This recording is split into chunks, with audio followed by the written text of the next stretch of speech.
हिंदू धर्म में आश्विन मास में पितरों की मुक्ति और उनका आशीर्वाद पाने के लिए 16 दिनों तक अनुष्ठान किया जाता है। इस दौरान पितरों के श्राद्ध कर्म और पिंडदान आदि किए जाते हैं।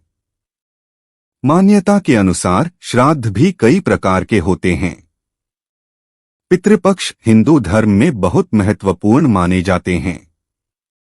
पितृपक्ष को श्राद्ध के नाम से भी जाना जाता है। पितृपक्ष अश्विन मास के कृष्ण पक्ष में मनाए जाते हैं। इस दौरान अपने मृत पूर्वजों की शांति और उनकी प्रसन्नता के लिए श्राद्ध कर्म और पिंडदान आदि किए जाते हैं। मान्यता है कि इस दौरान पितृलोक से पितर पृथ्वी पर आते हैं और अपने वंशजों द्वारा किए गए श्राद्ध से तृप्त होते हैं। श्राद्ध करने से पितरों का आशीर्वाद प्राप्त होता है और मोक्ष की प्राप्ति होती है। मान्यताओं के अनुसार श्राद्ध भी कई प्रकार से किए जाते हैं और सबका अपना अलग अलग धार्मिक महत्व होता है। हिंदू कैलेंडर के अनुसार पितृपक्ष भाद्रपद पूर्णिमा से लेकर आश्विन माह की अमावस्या तिथि तक चलते हैं। ऐसे में इस बार पितृपक्ष 17 सितंबर 2024 से शुरू हो चुके हैं, जो 2 अक्टूबर तक चलेंगे। ज्योतिष शास्त्र के अनुसार 12 प्रकार के होते हैं श्राद्ध। नित्य श्राद्ध। यह श्राद्ध नियमित रूप से रोज ही किए जाते हैं। भोजन में सबसे पहले गाय और अन्य पशु पक्षी के लिए भोजन निकालना नित्य श्राद्ध माना गया है। इससे पितृ प्रसन्न होते हैं और घर में सुख, शांति व समृद्धि बनी रहती है। काम्य श्राद्ध। यह श्राद्ध किसी विशेष मनोकामना या उद्देश्य की पूर्ति के लिए किए जाते हैं। काम्य श्राद्ध को मोक्ष, संतान प्राप्ति या सुख व समृद्धि की प्राप्ति के लिए किया जाता है। नैमित्तिक श्राद्ध। यह श्राद्ध किसी विशेष घटना या परिस्थिति के कारण किया जाता है। यह श्राद्ध पितृपक्ष तक सीमित नहीं है, बल्कि वर्ष के किसी भी समय किया जा सकता है। यह एक ऐसा अनुष्ठान है जिसके माध्यम से लोग अपने पूर्वजों का श्रद्धापूर्वक स्मरण करते हैं और उन्हें तृप्त करने का प्रयास करते हैं। विवाह, गृह प्रवेश, नया व्यवसाय शुरू करना जैसे शुभ कार्यों के अवसर पर और जन्मदिन, विवाह की वर्षगांठ या किसी अन्य महत्वपूर्ण तिथि पर भी पितरों का आशीर्वाद पाने के लिए नैमित्तिक श्राद्ध किया जाता है।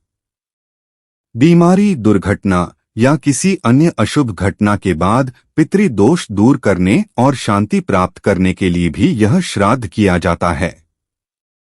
शुद्ध्यर्थ श्राद्ध। शुद्ध्यर्थ श्राद्ध शुद्धिकरण के लिए किया जाता है।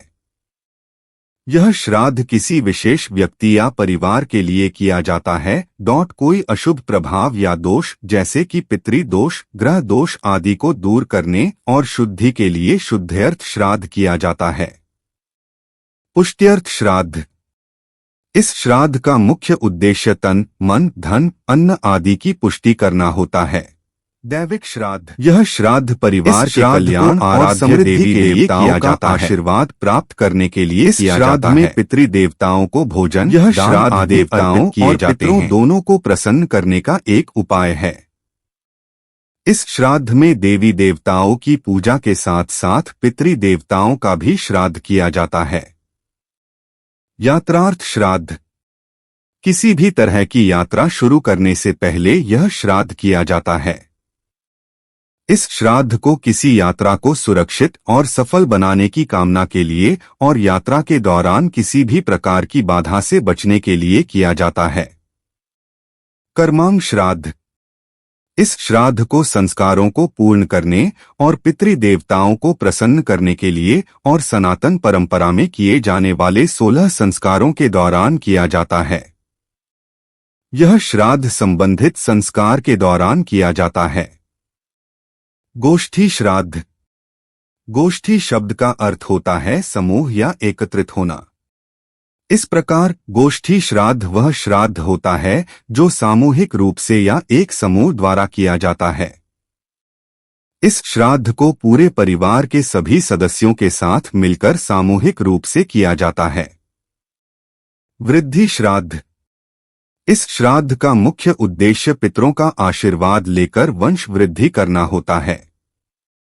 माना जाता है कि वृद्धि श्राद्ध करने से परिवार में सुख, समृद्धि और संतान की प्राप्ति होती है। इस श्राद्ध को संतान की प्राप्ति, विवाह आदि की कामना की पूर्ति के लिए किया जाता है। पार्वण श्राद्ध। पार्वण श्राद्ध पितरों के प्रति श्रद्धा और सम्मान दिखाने के लिए किया जाता है। पार्वण शब्द का अर्थ होता है विशेष तिथि या दिन। यह श्राद्ध पितृपक्ष, प्रत्येक मास की अमावस्या आदि पर किया जाता है। सपिंडन श्राद्ध। यह श्राद्ध किसी व्यक्ति की मृत्यु के बाद एक निश्चित समय के बाद किया जाता है। यह श्राद्ध मृत व्यक्ति की आत्मा की शांति और उसे मोक्ष प्राप्ति की कामना के लिए किया जाता है।